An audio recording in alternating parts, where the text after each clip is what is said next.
अब जब ये लोग कहते हैं कि संविधान को बदलना चाहते हैं, तो इनका क्या मतलब है?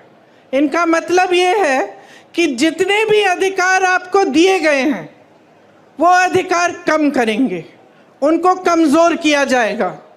क्योंकि अगर आप आज की राजनीति को देखें और समझें तो आपको स्पष्ट पता चलेगा कि पिछले 10 सालों में प्रधानमंत्री श्री नरेंद्र मोदी जी ने जो सबसे बड़ा काम किया है वो ये काम किया है कि जनता के अधिकारों को कमज़ोर किया है। एक ज़माने में, मैं हमेशा ये कहानी बताती हूँ, एक ज़माने में बड़े बड़े प्रधानमंत्री होते थे, वो आपके गांव आते थे, वो आपके घरों में आते थे, और जब आपके घरों और आपके गांव में आते थे तो आप अपना हक मांगते थे। मैंने खुद अपने पिताजी, अपनी दादी जी के साथ देखा है। मैं यूपी के किसी छोटे से गांव में गई, एकदम पिछड़े ज़िले में, जहाँ पे मेरा पहुँचना आज के दिन मुश्किल था क्योंकि बहुत लंबा सफ़र था गाड़ी से। रास्ते में हेलीकॉप्टर लिया, फिर गाड़ी ली, फिर पहुँची। और जब मैं एक गांव में गई तो एक छोटी सी बुढ़िया ने मुझे बताया, छोटी इसलिए क्योंकि इतनी बुढ़िया थी कि वो ऐसी झुकी हुई थी। उन्होंने मुझे बताया कि जब आपकी दादी जी आई थी तो जो खीर मैं आपको खिला रही हूँ, ऐसी ही खीर बना के मैंने उनको खिलाया। मैं अपने पिताजी के साथ गांव जाती थी, उनके पीछे पीछे, तो अपने ही संसदीय क्षेत्र में जब वो किसी के घर में चले जाते तो अगर कोई सुविधा नहीं मिली होती, या पानी नहीं आ रहा है, या उस ज़माने में वो इंडिया मार्क 1 लगता था, वो नल नहीं लगा है, या सड़क नहीं बनी है, तो डांट खाते थे। जनता डांटती थी कि आप प्रधानमंत्री हैं, हमारा नल नहीं लगाया आपने। और लोग कहते थे उनसे कि देखिए, वोट हम आपको तब देंगे जब आप सड़क बनाएंगे, जब आप पानी लाएंगे। प्यार तो हम आपको बहुत करते हैं, आओ खाओ चाय पियो, लेकिन वोट तब मिलेगा जब आप हमारा काम करेंगे। ये राजनीति थी एक ज़माने की। और इस राजनीति का आधार किसने डाला? गुजरात के सबसे महान बेटे ने डाला, महात्मा गांधी जी ने। महात्मा गांधी जी ने सारे नेताओं से अपनी संपत्ति छुड़वाई, सबको ज़मीन पे लाए, सबको घरों में ले गए, गरीबों की समस्याओं को सुनो, और जो जनता है देश की वो सर्वोपरि है। ये बात गांधी जी ने सिखाई। और गांधी जी ने कहाँ से सीखी ये बात? खुद भगवत गीता से, हिंदू धर्म से। जो महान गुरु होते थे हमारे, उनसे पहले वो सारे आपके बीच आते थे, पैदल चलते थे, सुनते थे कि समस्याएं क्या हैं, कि मेरी बहनें बैठी हैं, कैसे चला रही हो अपना जीवन, महंगाई हो रही है, कुछ खरीद पा रही हो, कमाई कैसे आ रही है, घर पे जाती हो, क्या मुश्किल है जब घर पहुंचती हो काम करने के बाद खेती में।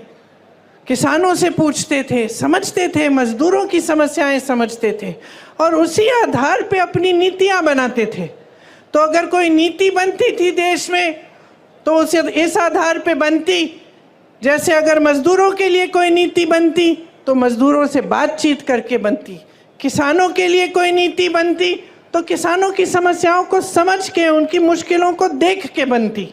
इसीलिए जो हमारी परंपरा है कांग्रेस पार्टी में, जो महात्मा गांधी, जिस परंपरा की नींव महात्मा गांधी जी ने डाली और जिस परंपरा के तहत हमारे सारे प्रधानमंत्रियों ने काम किया, वो परंपरा ये थी कि नीतियां आपके लिए बनी, जो आपकी सुविधा के लिए बनती है, जो आपको आगे बढ़ाने के लिए बनती है, वही नीति सही है। लेकिन बहनों और भाइयों, आज के जो प्रधानमंत्री हैं, ज़रा उनकी कार्यशैली को आप देखिए। गुजरात ने उनको सब कुछ दिया, उनको सम्मान दिया, स्वाभिमान दिया, उनको आगे बढ़ाया, उनको सत्ता दी। आज प्रधानमंत्री बने, 10 सालों से प्रधानमंत्री हैं। जब जब आप उनको देखते हैं तो आप मुझे खुद बताइए, आप टीवी पे उनको देखते हैं कि नहीं? देखते हैं टीवी पे? देखते हैं ना, दिखते हैं। कहाँ दिखते हैं आपको? बड़े मंचों पे दिखते हैं, बड़े बड़े प्रधानमंत्रियों के साथ दिखते हैं, दूसरे देशों के राष्ट्रपतियों के साथ दिखते हैं ना, बड़े बड़े खरबपतियों के साथ दिखते हैं, सेठों के साथ दिखते हैं। कभी आपने उनको किसी किसान के घर जाते हुए देखा है? कभी आपने उनको किसी गरीब के घर में जाते हुए देखा है? मैंने यूपी में काम किया पिछले 5 सालों से। वहां पे उनका संसदीय क्षेत्र है। उनके संसदीय क्षेत्र वाराणसी में भी प्रधानमंत्री जी किसी एक गरीब के घर नहीं गए हैं। कभी नहीं पूछा है इन 10 सालों में कि भाई तुम कैसे हो। किसानों के लिए नीति बनाते हैं, किसान आंदोलन करता है। लाखों किसान 4 किलोमीटर दूर उनके घर से बैठते हैं, आंदोलन करते हैं। महीनों के लिए उनकी बिजली काटी जाती है, पानी काटा जाता है, 600 शहीद होते हैं किसान, लेकिन वो 4 किलोमीटर दूर चल के हमारे प्रधानमंत्री उनसे मिलने के लिए नहीं आते हैं।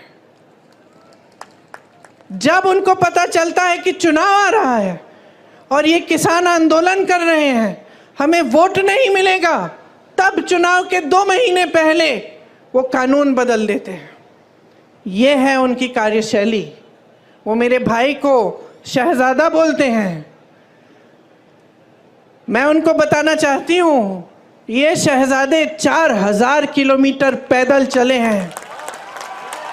कन्याकुमारी से कश्मीर तक आपकी समस्याओं को सुनने के लिए चले हैं।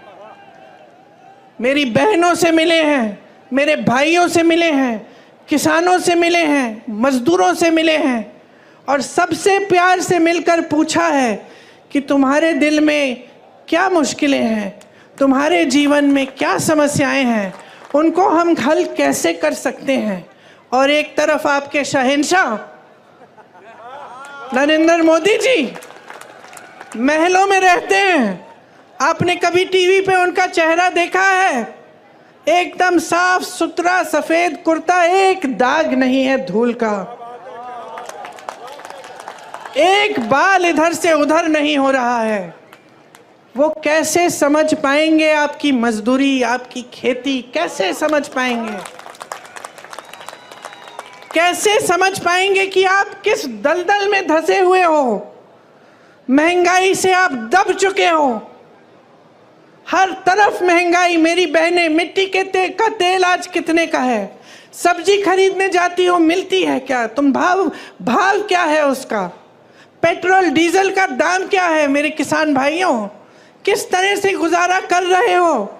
खेती के हर सामान पे जीएसटी है, हर सामान महंगा हो चुका है।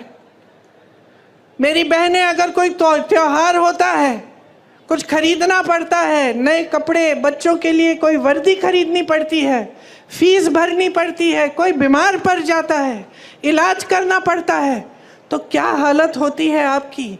ये मोदी जी नहीं जान सकते, क्योंकि मोदी जी अब अपने महल में बंद हैं, सत्ता से घिरे हुए हैं। उनके आसपास जितने भी लोग हैं उनसे डरते हैं, उनको कोई कुछ कहता नहीं है, और अगर कोई आवाज़ उठा भी ले तो उस आवाज़ को दबाने की कोशिश होती है।